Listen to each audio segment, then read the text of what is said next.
Y para hablar sobre este tema me voy a comunicar en estos momentos con Mauricio Mechulón, analista de asuntos internacionales y profesor de la Universidad Iberoamericana desde México. Un gusto tenerlo, Mauricio. Muy buenas tardes.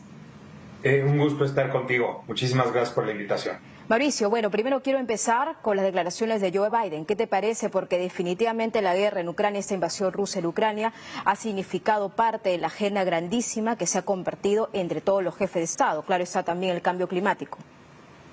Así es. Mira, fíjate, curiosamente, si tú comparas el discurso de Biden de este año con el discurso del año previo, te vas a dar cuenta que esta ocasión dedica menos tiempo al tema de Ucrania.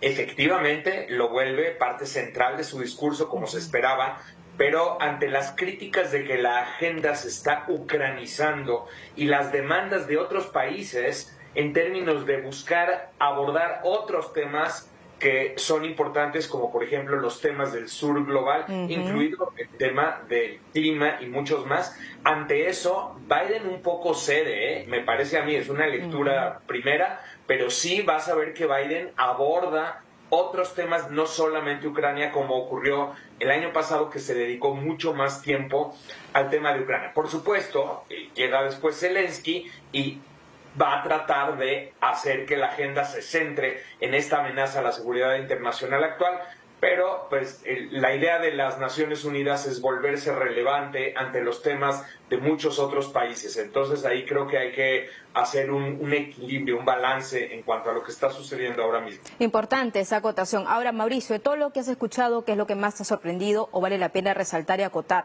sobre todo en torno de propuesta? Y como tú bien lo has dicho, aparte de la agenda de Ucrania, hay temas centrales que se están dejando de lado. ¿Qué mandatarios, qué jefes de Estado han abordado estos temas? Por ejemplo, el cambio climático.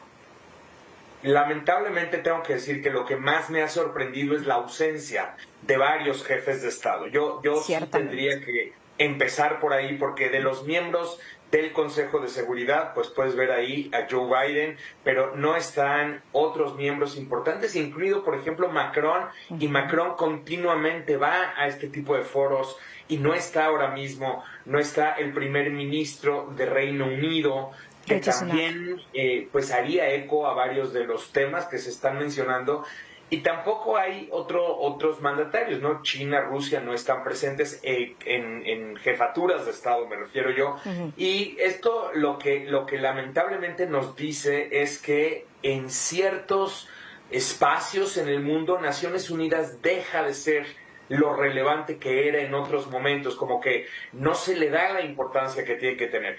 Por supuesto, esto no significa que así sea, pero es el simbolismo el que en este momento cuenta. Y claro, digo, la amplitud de la agenda es enorme, y Naciones Unidas tiene que demostrar que sigue siendo el foro por excelencia para abordar toda esta serie de temas que ahora mismo estás tú misma mencionando. Ahora, Mauricio, yo me pregunto algo, y definitivamente también el auditorio que sigue esto de cerca.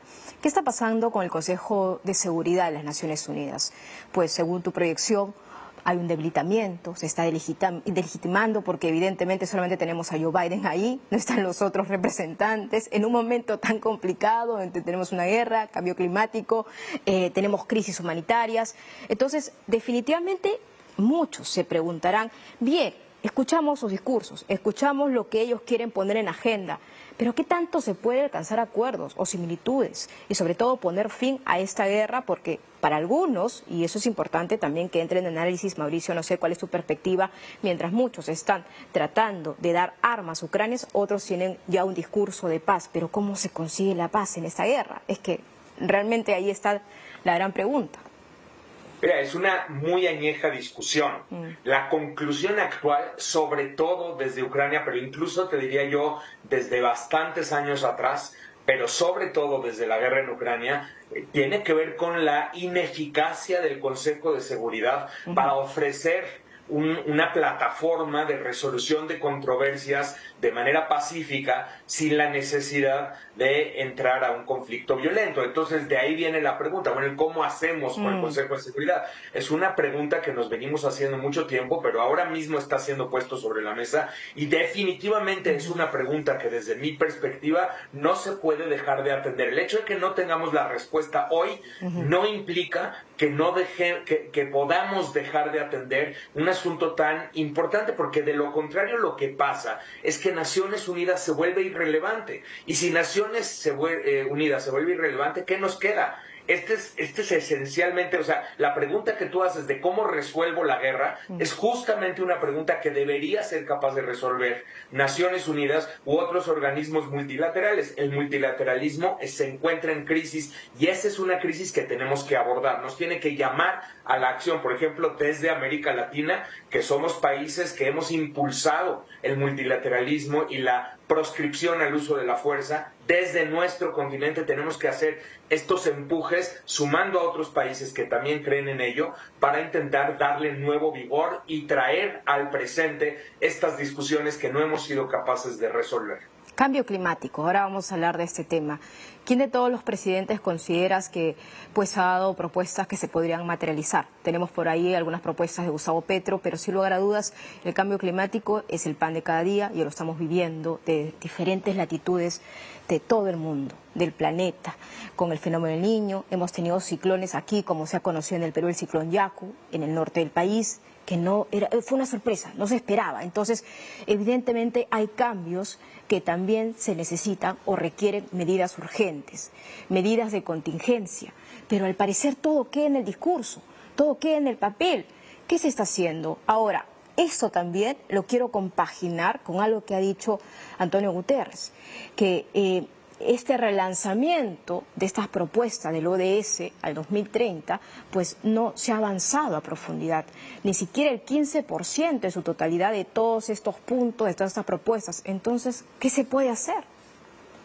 Así es, como bien lo señalas, la Agenda de Naciones Unidas y de las metas para un desarrollo sustentable para el 2030 es una agenda que tiene que estar vigente, y de ahí por eso la importancia de que no quedara completamente ucranizada la agenda del día de hoy y del día de mañana y de los días por venir. Lo que estamos viendo en términos de cambio climático posiblemente es un preludio a la próxima conferencia de las partes acerca de cambio climático, que veremos dentro de unos meses, pero sí es importante señalar que o sea, hay avances, hay algunos avances. El reto fundamental consiste en poder cerrar la brecha entre cómo ven el cambio climático los países más industrializados y cómo los países menos industrializados necesitamos resolver temas como, por ejemplo, el financiamiento, el que mencionaba Totalmente Petro. de acuerdo, Mauricio. Y cierro esta entrevista con este fondo que ya se va a ver en la otra cumbre, pero es importante decirlo, así en simple para que lo entienda el auditorio.